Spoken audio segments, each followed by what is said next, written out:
What's up, y'all? It's your boy Chris from Afro Beets back at it again, and today we're going to be talking about raised garden beds versus containers. What's the difference? What do you need to know about it? How do you select, even if you want to do that in a urban setting? Between my work with the Washington Youth Garden at the Arboretum, I got my own garden here. You can see the plants in the background, your boy doing his thing with the containers.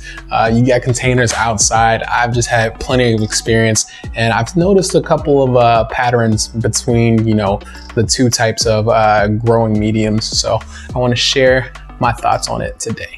If this video brings you any value, make sure to like and subscribe to this channel. And yeah, let's get into it. All right, first thing you need to consider, whether you're doing raised beds or container, what does your space look like?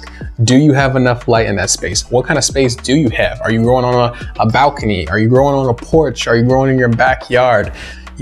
How much light is that space getting? That's super important, because if you're growing in a backyard and you just got grass back there, go for it. Like, why not produce as much food as you can? Use that space as long as it has the correct lighting. But like me and many others who live in cities, it's kind of hard to, grow big, regular size garden beds on your porch and your balcony.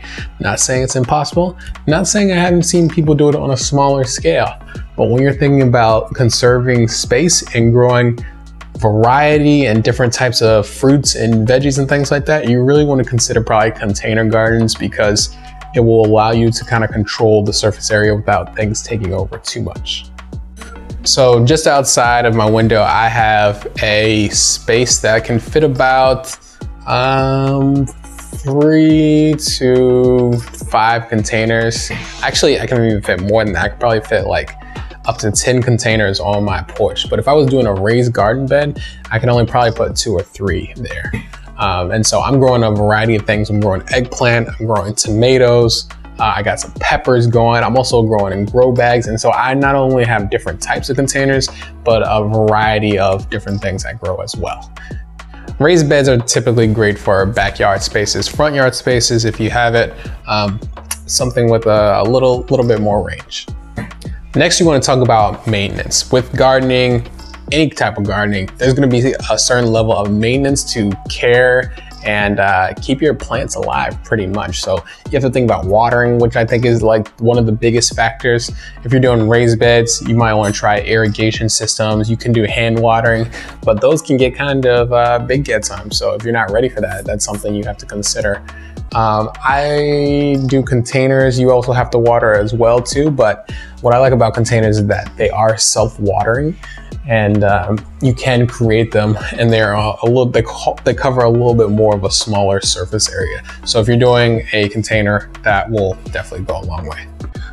Now, weeds are a big thing. You're gonna have all types of pests and things like that, but something I notice more in raised beds than container gardens is there tend to be a little bit more weeds that you have to maintain. I mean, if you do it right, you put the right landscaping fabric to kind of suppress the weeds, and there's tricks where you can put cardboard and different things like that. You can make it work, but containers, you don't worry about that much. Every now and then you'll get a flying seed or something that will start something in your pot. You just chip it out, and it's usually pretty solid, and it's gone by then.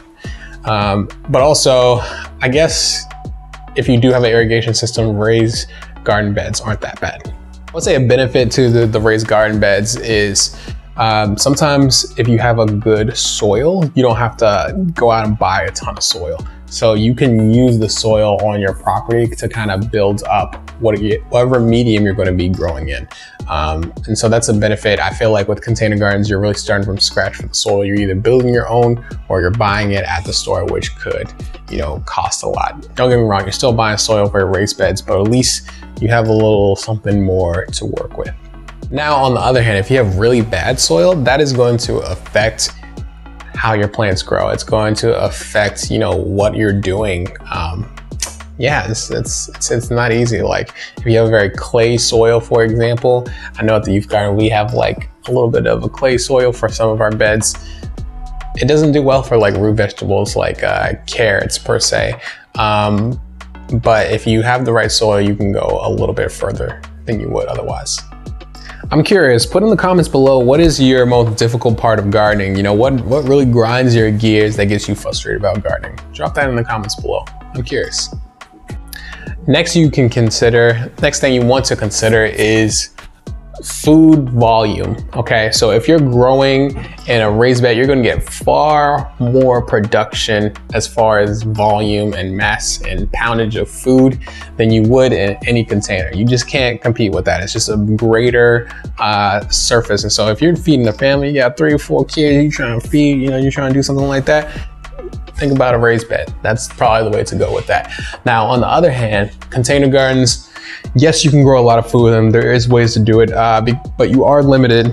You also have to think of nutrients a lot with containers, because containers are just in a small kind of like surface area. The roots, the plants, everything is pulling out those vegetables. They're pulling out the nutrients and vitamins from the soil quite often, and so there's maintenance in just making sure the soil is well tended to, making sure it has all the nutrients it needs to really support the plant and get the harvest that you want it to get. Another thing you have to think of is like, one, how often do you cook? Are you cooking a lot? If not, you know, maybe you don't need to grow a ton of vegetables. Maybe you only need like a handful here or there. Maybe you just want to do a herb garden or something like that. You need to be able to take care of whatever you harvest. Are you giving stuff away a lot? Are you finding that you're wasting a lot? You don't want to do that. So you only need to grow as much as is going to satisfy your needs. Okay, so you have to, one, think about your needs. What do I really need in the house? What am I actually going to eat? If I'm growing things I'm not actually going to eat, then it's kind of like a waste. So you definitely want to think about that. You also want to think about, do I have space to actually preserve everything that I'm growing? If you got 3 or 4 garden beds, that's quite a bit of food. And if you don't have the space to be like preserving all that, then you're kind of like out of luck there. And again, it goes to waste. So really think about that as well. Next up is mobility. How often are you moving around? If you're in an urban area, if you're in the city area, a lot of times we're moving apartments, just trying to find the right place for us to settle for a little while. Most of these apartments ain't shit. I'm not gonna lie. Some of these apartments in the city are just not worth like the money at all. And so we're constantly looking for that next come up. We're constantly looking to see what the best fit is for us. You got roommates, you got people going in and out. So that's something to really consider. So are you going to be moving a lot? Then maybe you don't want to get started with the raised bed, because that's maintenance. You got to build the raised bed. You got to put it in a certain place. You have to tend to the soil, tend to the land. And that might be a little too much that you're willing to commit for an apartment that you're just trying to stay in for the year. On the other hand, container gardens, especially if you use something like grow bags, you can easily collapse those, pack them up, and go when you're ready to go. But you don't want to like do all this work just so somebody else can benefit from it. So think about that as well. And lastly, this is more of a bonus one. Like, what's your style? Like, are you more of a rustic person? Like, do you like the way wood looks like on the ground? Is that wood gonna look good on your porch or balcony? It might not look as good as a container. Containers can be very stylish. You can mix and match different crops, different vegetables and things that you put in there to just make it your style, the way you want it. And so when you're considering, hey, what kind of gardener am I? Containers might work, raised beds might work. You just have to know for yourself. If you know anybody who is contemplating starting a garden and doesn't know whether to start with containers or raised beds, go ahead and share this video with them and let them know what they should be thinking about. Also, if you're just starting your garden journey and you want to grow at home, make sure to go to the description below and download our at-home growing checklist. That'll give you my notes on what do I think every beginner gardener needs to get started on the journey, and some tips that'll just save you some heartache on your journey. So definitely go ahead, sign up for our email list, get that checklist. And well, that's it for today, y'all. It's been a pleasure. I love y'all. I appreciate y'all. And remember, keep moving to the beat of your own drum. Talk to you later, fam.